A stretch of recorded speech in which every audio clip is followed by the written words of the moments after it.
মরিচ আল্লাহ তাআলা জুলকার হয়েছে ইনশাল্লাহ, পাকতেও আছে।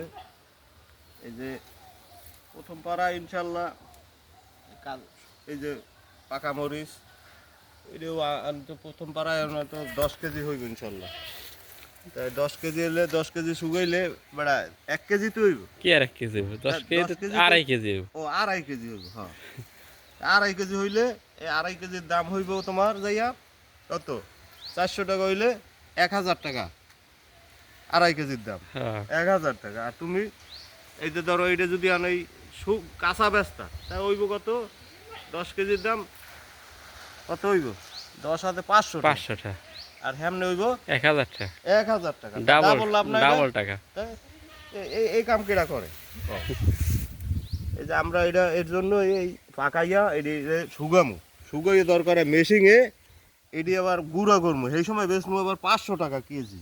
আল্লাহ নাম লইয়া আলহামদুলিল্লাহ আলহামদুলিল্লাহ, এই আল্লাহ নাম লইয়া এইটাই কইতেছি, হইব ইনশাল্লাহ। আর এই যে কাঁচামরিচ দেখতেছো, এই যে ইয়ার কালাড়ি, এই যে এডি শুকাইলে এডি হইলো 2000 টাকা কেজি কালাড়ি, বুঝছো? এই যে এডি, এর জন্য এডি এডি এডি এবার আলাদা শুকাবো, বুঝছো?